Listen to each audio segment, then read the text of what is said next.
started working on a lot of these alternative crops and how attractive they are to various pollinators. And of course, we normally think about honeybees in terms of pollination services, but we're also interested in lots of native pollinating insects in this region.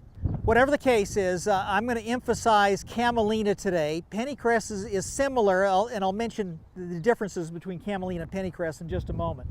But one of the things we wanted to find out is how much food for pollinators is produced by camelina as well as all of these other alternative crops. And we included soybean and sunflower in those other crops as well. First of all, let me backtrack and say that at that time, 5 or so years ago, I wasn't really aware that Minnesota was a big honeybee state. We are. North Dakota is the #1 honey producer. South Dakota is #2. I think California is #3. I can't remember who #4 is, and I think Minnesota is #5. So if you add in eastern Montana, the Dakotas, and then Minnesota, I like to refer to that area as the honey bowl of the United States, because we produce more honey in that region than any place else in the country. So it's big business in this area. Now, when Minnesota beekeepers, in the fall, they send all of their bees to California. Most of those colonies head to California to take care of the almond orchards when they're flowering, or they go down to the Gulf Coast. May go elsewhere too, but those are the two main places, especially California. And they come back to Minnesota in late April and throughout May, sometimes even in June. Some beekeepers have told me they don't make any money until the basswood trees start to flower, which is later in the spring. Before that, there's basically nothing. What's the only thing that you know flowers in late April and early May? Dandelions. That's the only thing those poor critters have to eat in springtime. So beekeepers normally feed them, give them artificial food, either sucrose solutions or high fructose corn syrup. That's for their energy. And then as a pollen substitute, the ground up soybean meal or something equivalent to ground up soybean meal. So for 2 months basically in the spring, and then again 2 months in the fall when nothing else is flowering in the landscape, that's the diet of honeybees. Now I like to say that's like you and me drinking Coca-Cola and eating tofu for 4 months of the year. Would you be healthy? And bees probably aren't at peak health either when they have that sort of diet. It would be much better for those bees if they have a natural diet, have a diet of natural nectar and natural pollen. So that was the idea then, to start looking at food resources for bees. So I'm going to emphasize honeybees in what I'm talking about, but don't forget there's a lot of native pollinators around too, not all, but many of which come out in the springtime after hibernating all winter. They need to eat as well, and if we want to keep those critters healthy, they need some natural nectar and pollen also. Okay, so for camelina, we started measuring nectar production, and about half of the nectar is sugar. So I'm going to talk about nectar sugar production. For camelina, we started counting flowers, and then those flowers we started putting these little pipettes in and measuring how much nectar is in each flower. Then we did that for every flower in the acre. Not really, no. But we extrapolated after small amounts of land where we're making those measurements. And when we extrapolate those numbers, it comes out to about 100 pounds per acre of nectar sugar. Okay, about 100 pounds of nectar. The plants are flowering for about a 2-week period, maybe 3 weeks, but typically about 2 weeks in springtime, late April to early May. And in that time period, they're producing about 100 pounds of nectar sugar per acre and about 60 pounds of pollen per acre. Now, what does a honeybee colony need to survive on an entire yearly basis? It needs, as it happens, about 100 pounds of nectar sugar and about 40 pounds of pollen.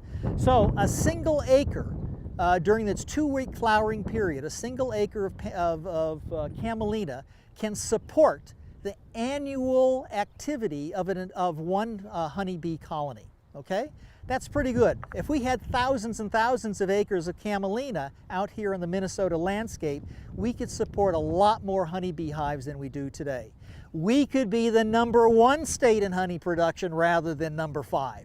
Okay, that's ought to be our goal.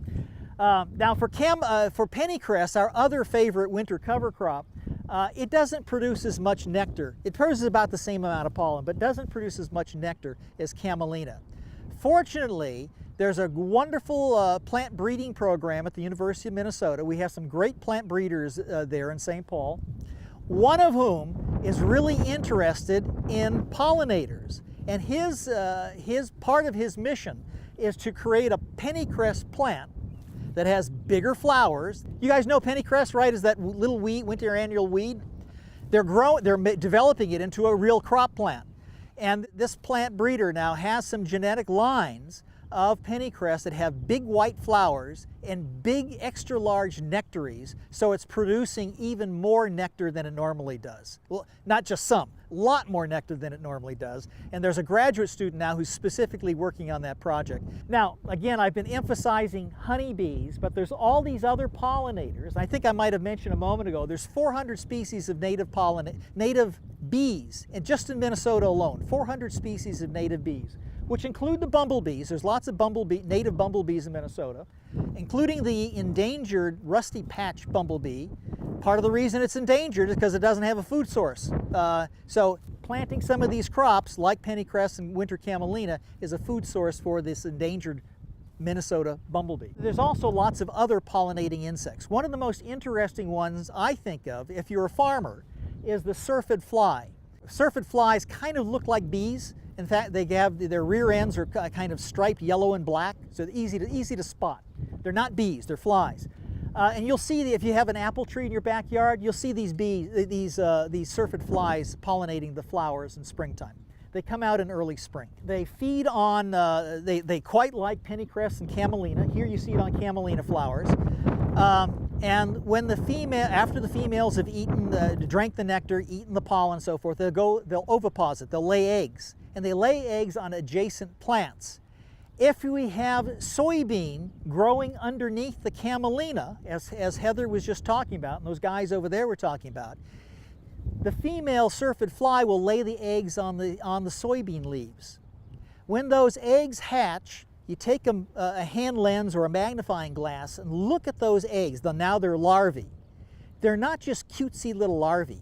They are fearsome predators. They are carnivores. They are eating things. And what do you think they're eating? Aphids. Soybean aphid. If you're a farmer and you're growing soybean, you've almost certainly had issues with soybean aphid. Having these crops around, like pennycress and camelina, will be conducive to building the populations of those syrphid flies, and those syrphid flies will be acting, at least the larvae of those syrphid flies, will be acting as biocontrol agents for your soybean aphid problem. Now, are they going to fix the entire problem? Of course not, but they'll help solve part of it. They'll keep those populations suppressed to some extent. Any questions about pollinators?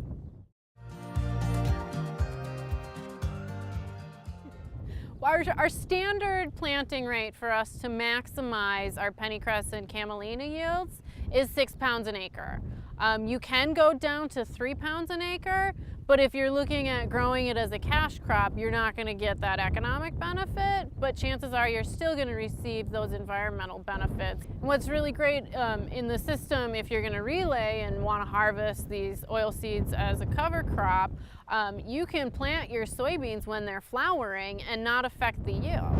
In addition, when you have those soybeans growing, it creates competition for light when you're intercropping.